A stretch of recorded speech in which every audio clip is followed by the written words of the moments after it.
I met my now ex-husband when I was 19 years old. I was young. He was only 20, so I think that there is this growth that happened in the marriage, and it wasn't together. We gave it a go, and you stick around for the kids, and it ended abruptly, but not surprisingly. It just became really apparent that we were on different future paths. I would be lying if I didn't say it was the best ending of my life. And I'm sitting here today as a very happy woman, very fulfilled in every way, maybe not financially, my pocket's not full. There is a financial loss and transition with divorce for sure. It is tough to be single income now, it's just a fact, but I rise and I continue to rise.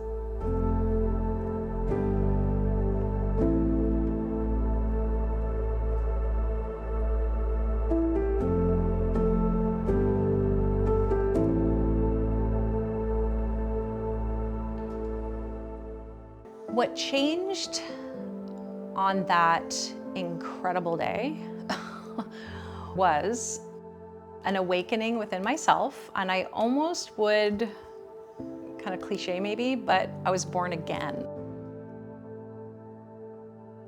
A few people at work, because I'm a teacher, were like, "You're doing surprisingly well."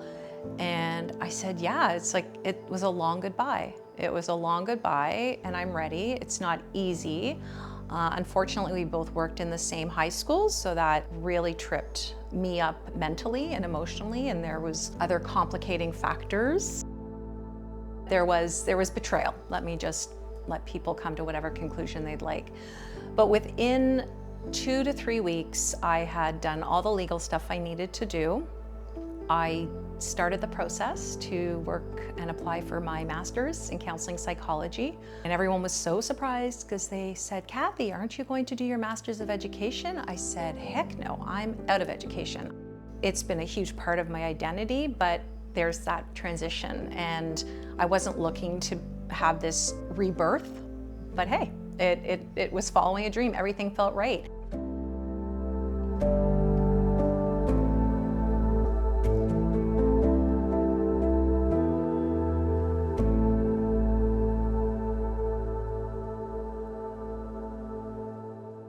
Followed my gut, because any time in my life, if I didn't follow my gut, I ended up screwed over, cheated, betrayed, not what was best for me.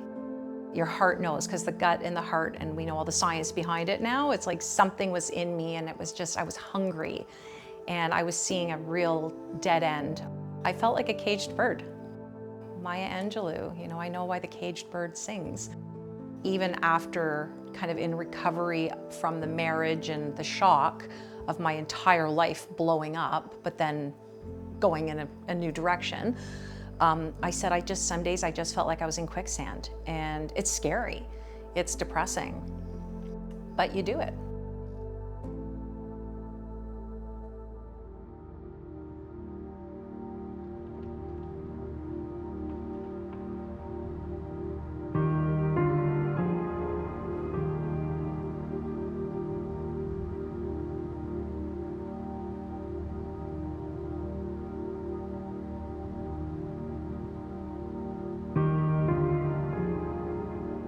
A huge part of my identity was tied up in being an educator.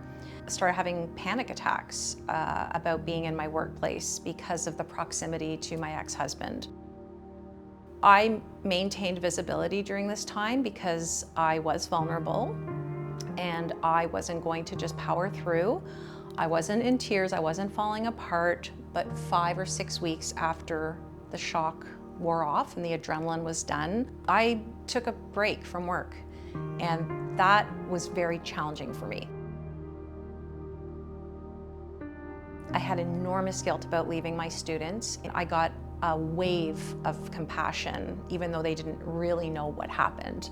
I was really moved by that, and I was proud to be vulnerable in front of them, just to say, I need to recalibrate. I believe in justice, not revenge. They are very different things. And unfortunately, justice was not served, and I believe it will not be served. And I need to learn to accept that, but it doesn't mean I'm going to go back into a challenging environment that triggers me.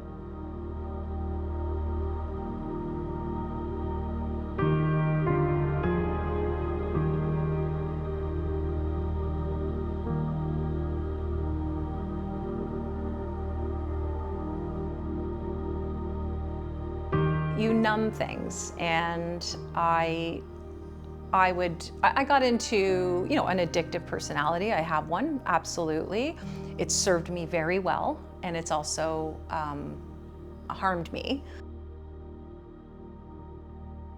I had to be acutely aware and self-aware, and that took a while for me to come to terms with that. We both had some unhealthy coping mechanisms to numb the reality. I feel guilt for what I did to myself and what, my kids vicariously had to experience, which is something I've been working on. I'm not ashamed to say this. I did rely on alcohol too much. It's so normalized. Wine clubs, book clubs, mom clubs.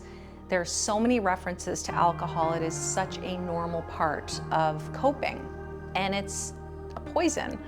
And I will never tell someone to not drink, but I made the conscious choice a few times because I was aware that I did not have healthy coping mechanisms, and I did quit a few times. But I quit forever the same day that my separation date finally came to fruition, and it came suddenly. So I just said, this is not serving me, and what a blessing, what a gift, because I was free. I was finally free of my own unhealthy habits and haven't looked back, and that's really empowering. I have really enjoyed self-regulating, and I'm much more aware of my body, and I don't let things escalate or get to me the way they used to. Every day, I make sure I put at least 10 to 15 minutes aside to just sit. I don't fight it anymore. I don't fight when my body says, be still.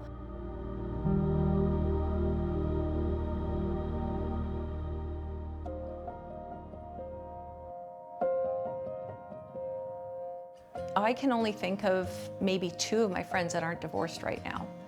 And I've been to a lot of weddings, and I've been to a couple of second weddings. The second weddings are better. So don't let anyone tell you the old stats on, second marriages have a 60% failure rate. I don't believe that anymore. I think women and men are coming to new relationships with a lot more independence and self-awareness. It's not about completing yourself anymore. It's just about someone to take the journey with you.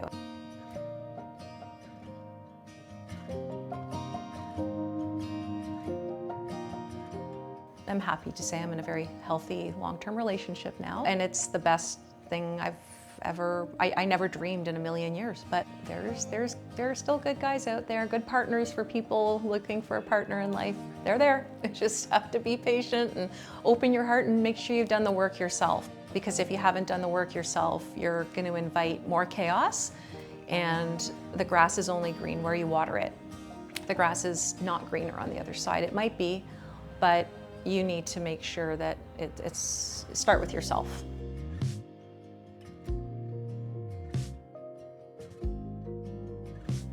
Authenticity to me is the core of any relationship.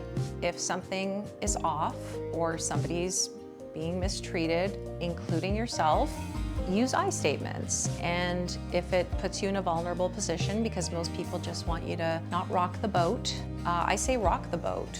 You have to teach the younger generation how do you use your voice, not just to yell, but how do you empower that voice. And that authenticity will put you in a vulnerable position. Too many times I wasn't heard. Maybe that's why I liked teaching so much. You have this opportunity with these incredible young people to have dialogue and conversations and let them empower them with their voice and say everyone can be vulnerable in here. And this is, and I mean it, a safe space. I have lived my life by the bell. Saved by the bell. I didn't take a gap year. I did everything by the book and by other people's expectations. I don't live like that anymore. Literally out of a school setting. So working on my master's degree on my time, a future that I'm excited about, but uncertain about. That is a huge part of my transition, because when you are married and you have this lifelong kind of vision, timeline, that got like, the scissors just came and just went, yep.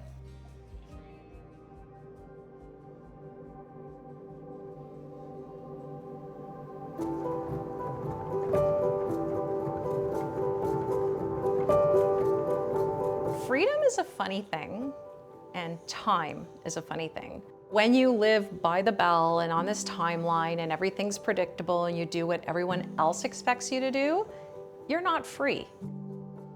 I've used the word trapped, I've used the word cornered, I've talked about quicksand. I'm in control of my time, and I think that's freedom. If you are able to have agency over your future, which I didn't have before, and I felt trapped, but right now I don't feel trapped. So to be free is to be able to be my authentic self and decide who and when I let into my life, who I invite to the table. While I've lost a lot of people, I have gained a much wider network of friends, and I know who stayed, and they will always be invited to my table, as I'll always be invited to theirs. So that's liberating. That's freedom to me. Deciding who gets access to me. I truly understand what a trigger is now. I know what my triggers are.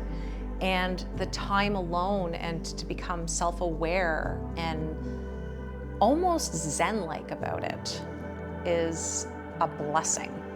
So I'm really happy. I'm the happiest I've ever been in my entire life. The most peace I've ever been in. I do see the joy in everything, and I'm grateful for my 30 years and my 25 years and my amazing kids. But I'm also grateful for the end of an era, and it's defined who I am, and here I am.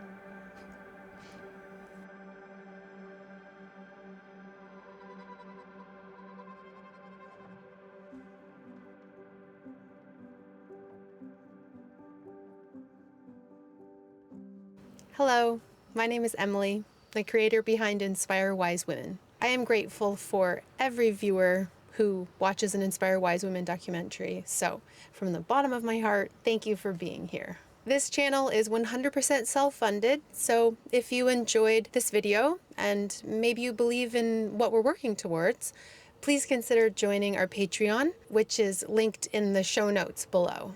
I know for some, budgets are tough right now, but if you or anyone you know has the means to support our channel, please do consider joining our Patreon. You can head to inspirewisewomen.com for more info. And if you enjoyed this video, please give it a thumbs up, consider subscribing, and maybe even share one of the videos with somebody you know. Thanks again, and we'll see you in the next video. Bye.